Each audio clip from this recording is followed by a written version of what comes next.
Madame, Monsieur, bonsoir. Bienvenue à cette grande édition du soir J-29. Le Premier ministre Jean-Michel Sama Lukonde a effectué une visite d'inspection des différents sites et infrastructures devant accueillir la compétition. Jules Boulembi pour les détails.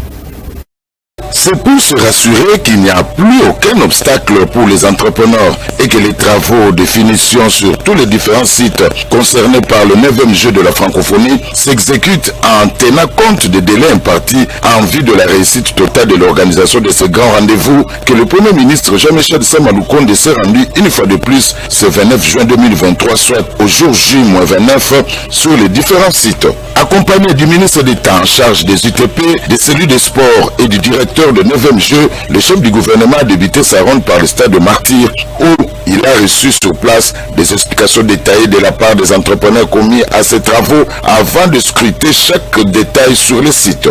Au stade de Tata Raphaël, le Premier ministre s'est livré au même exercice. Ici également, il a visité les terrains de football, la salle de basket et autres. Après cette visite d'inspection, le chef du gouvernement s'est confié à la presse déclarant ce qui suit. Juste pour nous rassurer que tous ces derniers travaux de finition vont connaître leur fin en tenant compte des délais qui nous sont impartis. Parce que nous avons déjà des premières équipes qui vont commencer à nous arriver à partir du 13 et puis par la suite il faut qu'on commence à se préparer à recevoir les différentes délégations avec les athlètes. Et conformément aux instructions qui nous avaient été données par son excellence monsieur le président de la République, c'était de nous garantir vraiment qu'au niveau des infrastructures nous soyons prêts, mais aussi au niveau organisationnel. Rappelons que la 9e édition des Jeux de la francophonie se tiendra à Kinshasa du 28 juillet au 6 août 2023. Les travaux de construction des infrastructures devant abriter les Jeux sont au stade de finition sur l'ensemble des sites. À quelques jours du rendez-vous, le Premier ministre s'est rendu sur le terrain pour donner un pitch aux entreprises en vue d'une prompte livraison des ouvrages. La République démocratique du Congo totalise 63 ans. Quelques Congolais ont dressé l'histoire de la date du 30 juin, jour de l'indépendance de la RDC.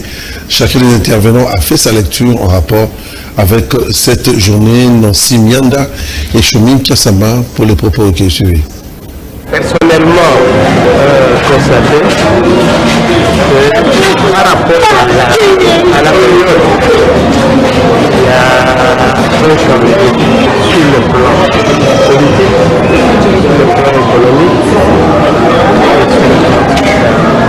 on ne peut pas dire qu'il y a une régression ou un développement, mais il y a une stagnation. Stagnation, c'est-à-dire qu'on est là, je ne sais pas, 65 jusqu'à 90, on doit trouver que la banque est bien, il y avait de l'argent. En ce moment-là, notre monnaie était parrainée par le franc belge. C'est que le franc congolais n'est parrainé par le franc belge. À ce moment-là, le franc belge avait une question parce qu'on vivait bien.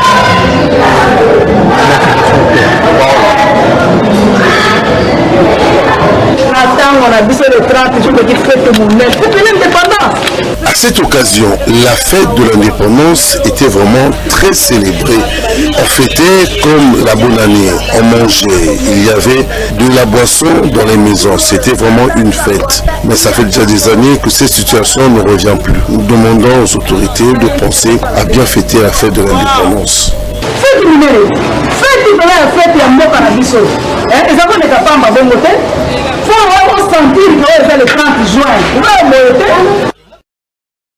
Pas de défilé militaire en ce jour, mais les chrétiens célébraient cette journée par une messe d'action de grâce au stade des Martyrs.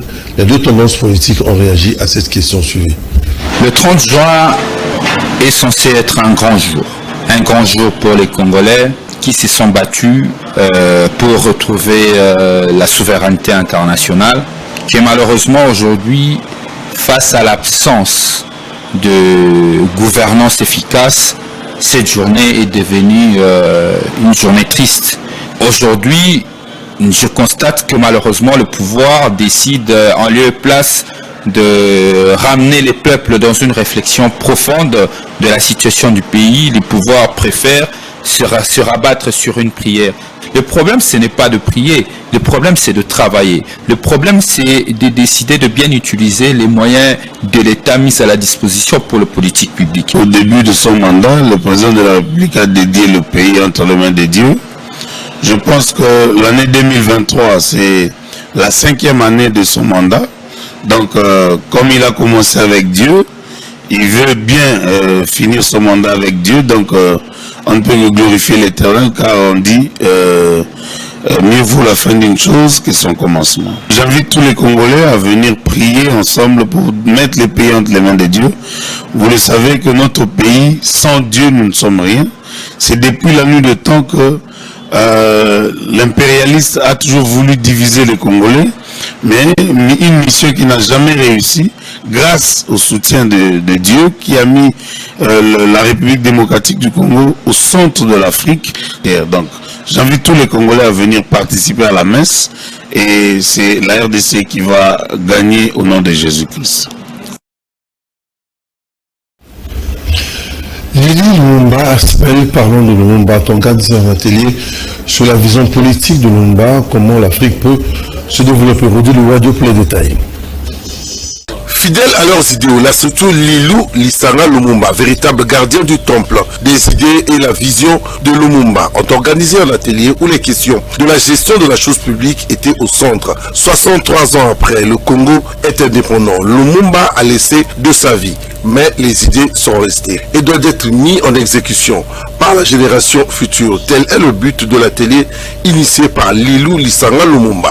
Pendant cet atelier, plusieurs questions telles que la pertinence du pouvoir, le rôle de la coalition des partis politiques ont été évoquées. Pour ces 63 ans d'indépendance de la République démocratique du Congo, un des Africains lumumbistes de l'Afrique de l'Ouest, le Burkinabé Cissé, était présent lors de cet atelier. Via la conférence qui a été organisée aujourd'hui le 30 juin 2023, en commémoration de la proclamation de l'indépendance de notre pays, qui a été proclamée le 30 juin 1960, était adressée aux pays africains dans la thématique l'Afrique, mon pays. Pourquoi?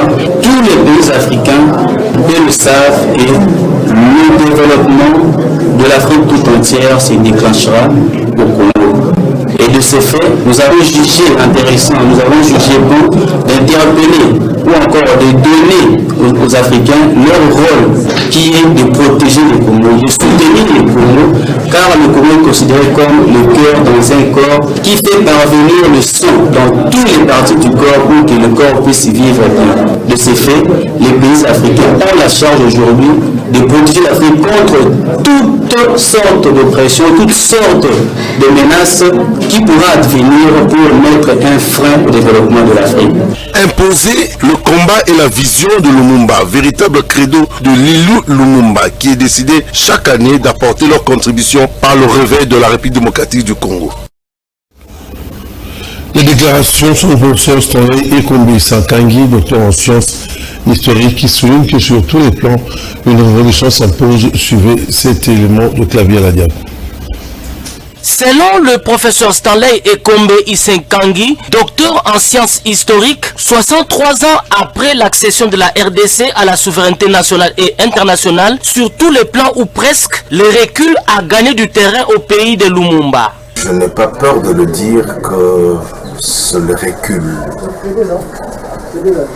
Nous reculons sans nous en rendre compte. Certains politiciens vous diront peut-être le contraire par rapport à leur position, dans l'opposition ou au pouvoir. Ceux du pouvoir diront que ça va bien, ceux de l'opposition vous diront que ça ne va pas. Mais moi, en tant qu'observateur, je me dis que nous sommes en plein recul, pratiquement sur tous les plans. Le Congo a besoin d'une grande révolution.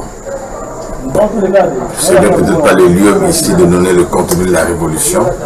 On a besoin d'une grande révolution qui mettrait les compteurs à zéro, qui mettrait les choses à plat pour repartir d'un pays. c'est cela. Révolution sur le plan politique, sur le plan mental, sur le plan économique, sur tous les plans. Parce que finalement, on se dit que, on se rend compte que rien ne marche. 63 ans après, nous sommes dans un éternel recommencement. Ce sont les mêmes discours, les mêmes comportements. Et il faudra peut-être un jour qu'on fasse une grande révolution qui remettrait les choses à plat.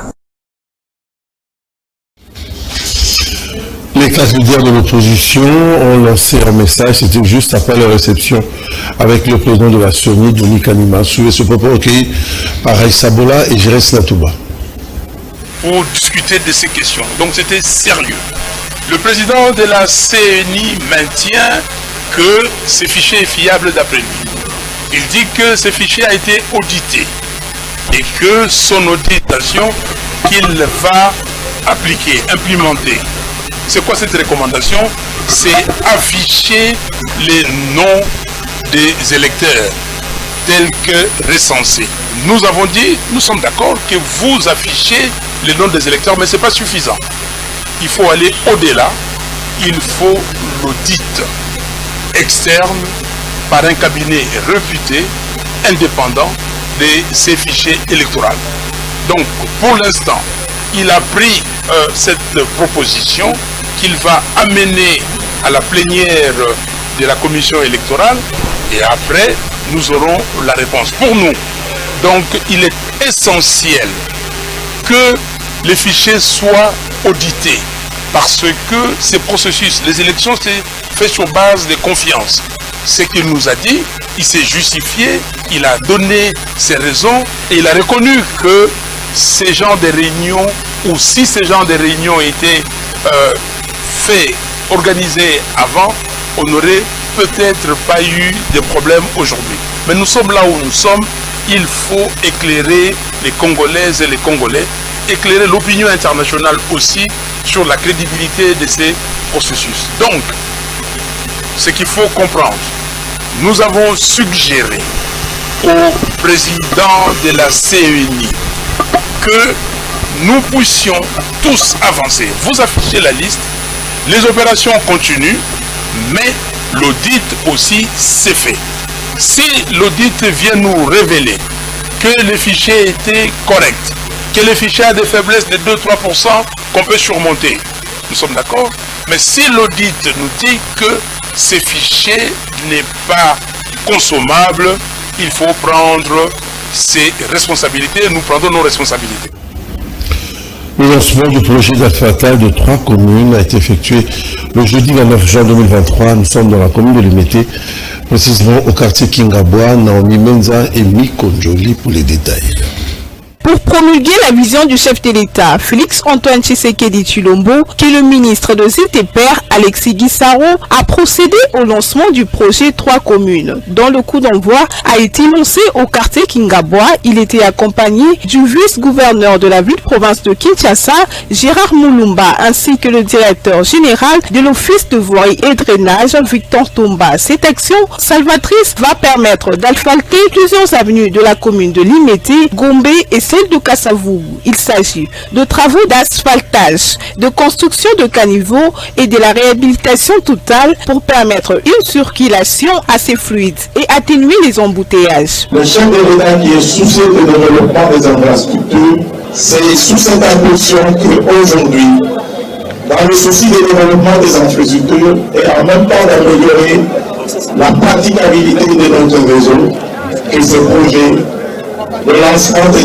projet de 3 communes à ville au jour. Et aujourd'hui, nous avons le plaisir, sous la direction de son Excellence, Monsieur le ministre d'État et le ministre des Infrastructures et Travaux publics, de pouvoir lancer ces travaux. Ainsi, j'aimerais vous présenter la fiche technique de ce projet. Je voudrais souligner aussi que ce projet est un projet qui sera rotatif. C'est-à-dire aujourd'hui, ça concerne les 24 provinces, mais dans son premier temps, nous allons commencer par les 3 communes, c'est-à-dire la commune de Gombe, la commune de Kassavou et la commune de Limete, où nous sommes aujourd'hui dans le quartier Kingaboa. Notons que ces travaux de construction débutent sur les avenues Kulumba, Lumumba, Kopote, Kowet et Eyala, et ces travaux seront exécutés par l'Office de voirie et drainage ainsi que 9 entreprises privées de construction. Les religieux et les chefs coutumiers ont organisé une conférence de paix et de solidarité pendant 3 jours au musée national sur cet événement de Christophe Ilonga. Comment faire pour avoir la paix en République démocratique du Congo? Les religieux et les chefs coutumiers se sont mis ensemble dans une conférence de 3 jours pour réfléchir pour la paix en RDC. L'objectif principal de cette activité était de mettre en place des stratégies entre les deux pouvoirs pour que la paix et la solidarité règnent en RDC, particulièrement à l'est de notre pays. L'objectif est d'atteindre parce que les religieux sont là, les religieux sont là, ceux qui n'étaient pas ensemble, ceux qui n'étaient pas ensemble, ceux qui n'étaient pas ensemble, et faire la colère, on a fait grâce à la page, par rapport à la vision qui est dans ce pays. Le temps de réaliser la tournée, tout devait se passer au 63e anniversaire.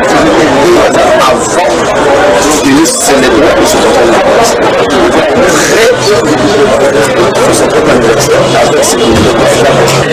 C'est un moment très important parce que tous les discours de paix sont les bienvenus au Congo, puisque nous sommes dans une situation très très grave qui dure depuis vraiment trop longtemps et on doit tous se mobiliser. Alors on sait que le chef de l'État, son Excellence Félix Tshisekedi, il a déjà proposé sa vision de paix. Il a aussi dénoncé les injustices. Lui seul ne peut pas le faire sans son peuple, que toutes les autorités, que ce soit religieuses, coutumières ou sociales, parce qu'il y a aussi des représentants de grands groupes sociaux et des communautés qui doivent être là pour supporter et soutenir cette vision et travailler pour que tout le monde, pas seulement le Congo, mais à l'extérieur du Congo, se mobilise pour cette paix au Congo. Il faut rappeler que cette conférence a eu lieu au Musée national en présence de plusieurs hommes de Dieu de la République démocratique du Congo et aussi des autorités traditionnelles. La hausse du taux de change dans la ville province de Kinshasa, une situation qui ne cesse d'inquiéter les populations qui battent sur cet élément de la rédaction de Kanakin Télévision avec Boar Bayolo sur les images de Chomin Kassema. Hausse du taux de change dans la ville-province de Kinshasa, une situation qui ne cesse d'inquiéter la population quinoise. Jusqu'où le taux de change cessera de croître car c'est là le mettre en difficulté dans le commerce, achat et vente des articles. Le gouvernement doit penser sur ça, doit se mettre quand même ensemble pour penser sur ça, causer, savoir qu'est-ce qui est à la hauteur de ça. Ils doivent rester ensemble et savoir qu'est-ce qui se passe, qu'est-ce qui est à la hauteur de ça. Nous attirons les fausses à notre gouvernement. Pourquoi? Parce que le ministre de l'économie n'a pas stabilisé l'économie. Il est en train de bouleverser les choses. Dans l'optique et quand ils partent ce soir à l'extérieur pour aller acheter l'air du soir, ils partent avec des dollars. Et quand ils reviennent ici pour vendre, ils vendent dans les rues de monnaie nationale. Par là, c'est eux qui bouleversent ces histoires. Nous, les cambis, nous souvent les opérateurs économiques. C'est les opérateurs économiques qui augmentent les choses. Nous aussi, les cambis, on fait les choix. Notons que la population quinoise reste pessimiste à la politique du Premier ministre et du ministre de l'économie. La population estime qu'il y a trop de bureaucratie et que les choses ne suivent pas alors que la situation se complique de plus en plus. Elles sont toujours à Kinshasa où les immondices délaissés dans la rue pendant un bout de temps par les agents de Kinbopeto, précisément dans la commune de Kinshasa, dérangent les vendeurs et personnes résidant aux alentours ont réagi. Ce tas d'immondices posés non loin du bitume dérange énormément les passants et les petites entreprises qui travaillent juste à côté. Cette œuvre est le résultat des agents commis à Kinbopeto qui ont assaini les caniveaux et jeté ces ordures ici. Voilà déjà des semaines. Par moments, ces immondices dégagent énormément de par leurs odeurs. Et dire que cette avenue des Huileries est très empruntée. Je suis entrepreneur. Nous avons de forts regrets pour ces immondices abandonnés depuis un bon bouton par les agents de Kinbopeto de l'hôtel de ville. Cette route est une route principale. Il y a beaucoup d'autorités qui passent par là. Mis à part les autorités, nous avons aussi des vendeurs et d'autres personnes qui exercent leur métier tout au long de cette avenue.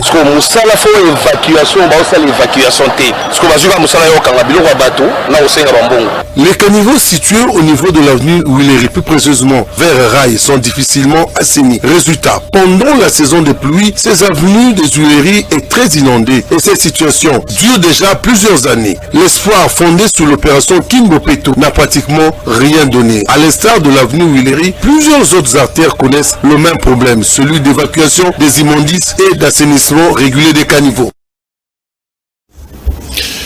L'ASBEL Communauté Lima a organisé le vendredi 30 juin une marche de santé qui a connu la participation des membres de cette ASBEL, Jojo Motombo, pour le reportage suivi.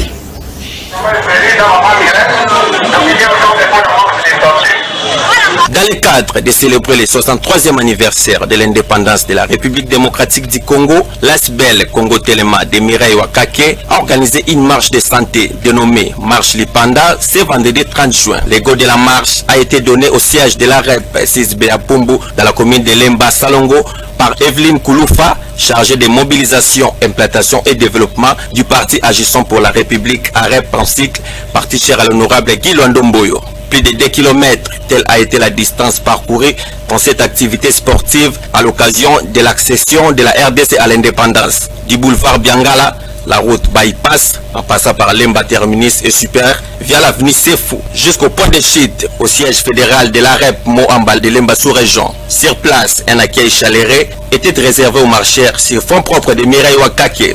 À la fin de cette marche, l'hôte des marques de Congo Telema, Evelyne Kouloufa, a expliqué les raisons de sa présence.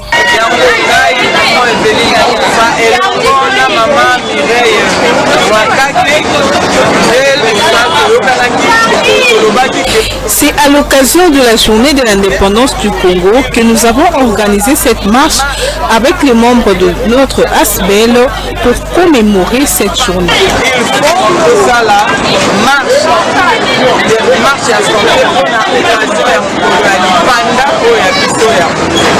Rappelons que cette marche entre aussi dans le cadre d'appui à l'opération Tombola Bendele de la REP, initiée par Mireille Wakake lors de son adhésion à Tombola Bendele, qui signifie pas une parcelle sans REP à Moamba.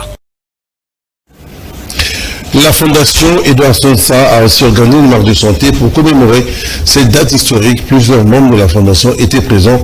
Chemi Kassama et Sylvine a appelé détails. Suivez.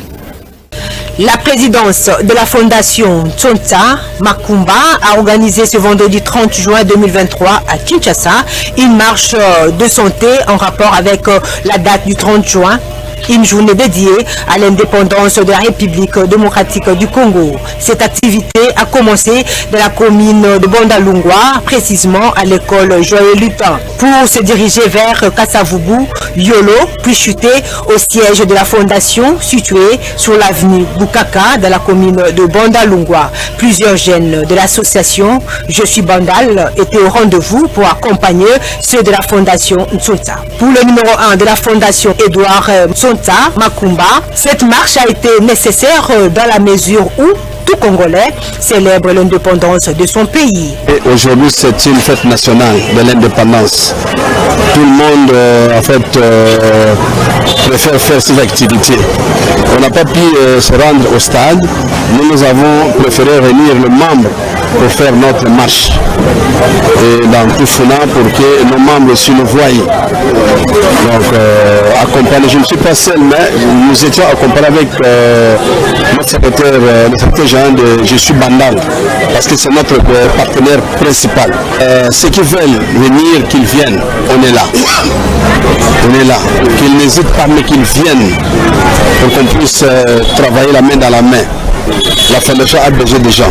Plusieurs membres de la fondation ont répondu massivement à cette activité pour célébrer la date de l'indépendance. Autrement, en appliquant l'exercice physique de façon efficace à mettre tous les êtres humains à l'abri pour un bon assouplissement et dégraisser l'organisme humain. Autre loisir encore, le tournoi sportif organisé par la présidente de la Ligue des femmes du parti politique des progressistes, Mme Magui Mboui, dans la commune de Ngalema. Reportage de Naomi Menza sur les images de Frédéric Tankidi. C'était en présence de 4 militants du parti, les progressistes, parti cher à Sami Badibanga, que s'est clôturé le tournoi sportif dénommé Match Lipanda, organisé par Madame Magui Mboui, la présidente de la Ligue de femmes de ce parti, au terrain Météo dans la commune de Ngalema, où 2 équipes se sont rencontrées, à savoir Metro City et l'AC Météo, qui ont discuté la finale de cette compétition sous une forte mobilisation des spectateurs venus de cette même commune. 1-0 est le score qui a sanctionné cette rencontre en faveur de l'équipe Metro City. Dans son allocution, Madame Magui Mboui a prêché l'unité et la paix aux fils et filles de cette commune. Ma motivation a été simple parce que je suis née et grandie à Lukunga, en Ngalema, donc je me suis sentie obligée de faire quelque chose dans la commune. Oui, nous avons des projets. Personnellement, moi j'ai des projets parce que après ce tournoi, j'ai vu que la jeunesse congolaise a beaucoup de potentiel. Donc nous allons aider les jeunes dans le milieu sportif parce que un jeune sportif a un esprit sain. Et un esprit sain dans un cœur sain, ça donne quelque chose, voilà. Mon apport est d'encadrer les femmes. Notre autorité morale, le président Sami Badibanga, ses intentions politiques est de travailler avec les femmes. Et alors nous sommes là pour l'aider, nous sommes là pour travailler avec notre autorité morale. Ça a été une réussite pour moi, je peux dire, et pour tous les participants. Et je demande le soutien physique et moral, surtout spirituel, de la part de tout le comité et de tous les invités. Au terme de la cérémonie, Madame Magui Mboui a, au nom de son autorité morale, remis une enveloppe importante ainsi que la coupe à l'équipe gagnante.